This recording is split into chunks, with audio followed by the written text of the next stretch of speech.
I said I needed a big splash to get out of bed. Coach Prime delivers once again. Byron Leftwich joins the staff. There was little drummings about it possibly happened about a week or so ago. Now it's official. Let's talk about it. Probably wondering, where you been? Mike's back on. Let's get after it. We'll talk all about it. See it. Let's get it. Come on, baby. Good to see you. Woo! Come on.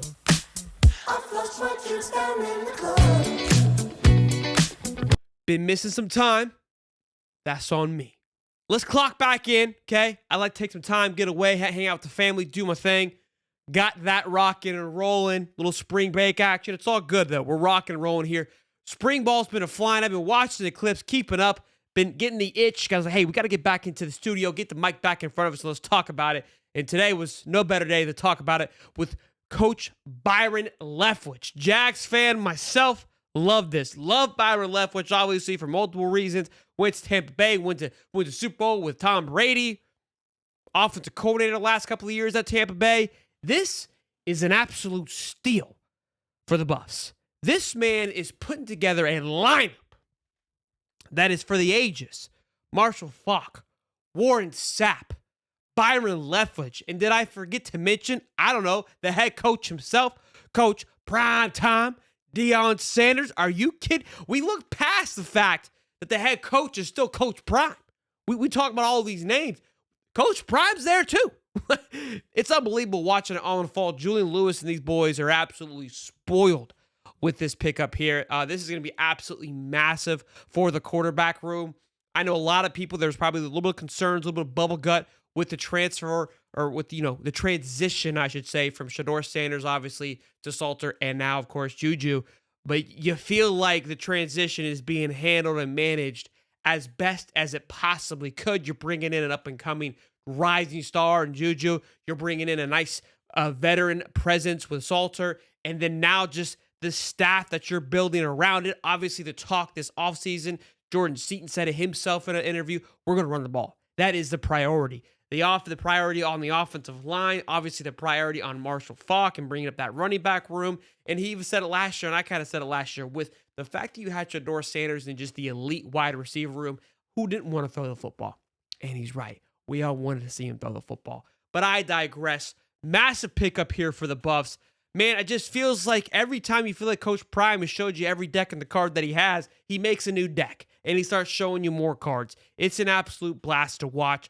Love this. We're going to talk about another big pickup, or I guess you could say not pickup, but defensive, keepsake, however you want to describe it, you can do that. But this, I didn't get a chance to talk about this, and I do want to talk about it because I love this. We all saw when Coach Prime never always finds a way to get in front of everybody, in front of the cameras, and likes to go viral. And here he is right now. I like to practice against a few teams for a few days. Then you have the spring game, and I think that the public will be satisfied with that tremendously. I've talked about this. It's not like it's one of those old kind of conversations, kind of like the LeBron versus Jordan conversation of like, should college practice against teams just like they have the preseason in the NFL? I say yes. I mean, it's the NFL at this point. Why not just go full buck and treat it as such versus practicing against one another? And I love it at a time when you've got these pansy coaches pulling out of the spring game because they're afraid of tampering, because they're afraid of whatever reasons they want to make up for that particular day and take it away from the fans.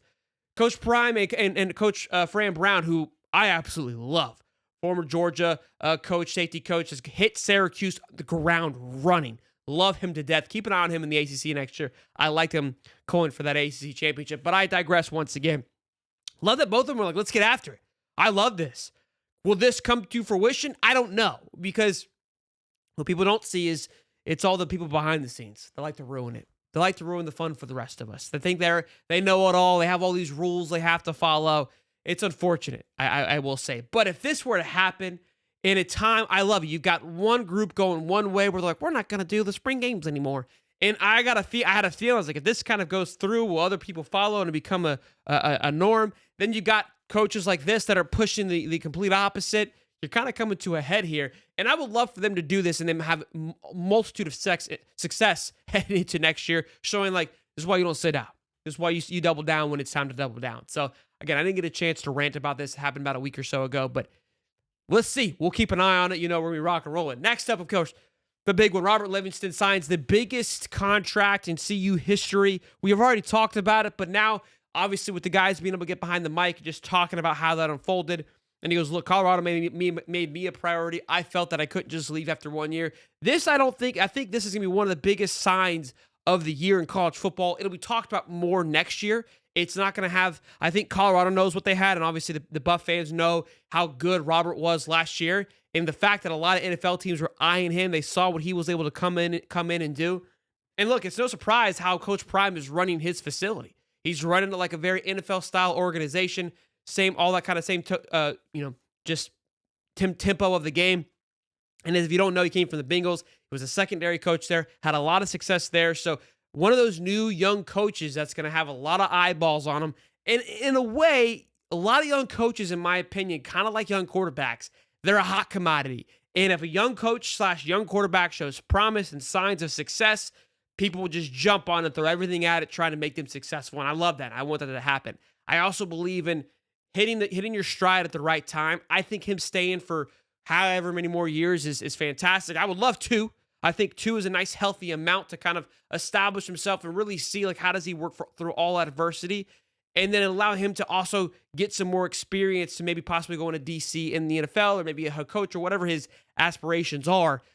I think some time under, kind of being patient is important. Again, I can compare that to quarterbacks. They go to the NFL, they're supposed to be him right away. I think sometimes it's okay to sit a year. I think it's sometimes okay to sit and watch. So again, I think this will be one of the biggest signings. It's already being talked about, appreciated, especially in the Colorado area. But I think later on in the year, when the Buffs are still rolling and doing some great things, especially defensively, look, there's so many big names. With the addition of Byron Leftwich, with the addition of Marshall Faulk, with this Colorado team, if they're having the duplicate success from this year to next year, you're going to wonder who you're going to circle. It all goes back to one name. We know what it is.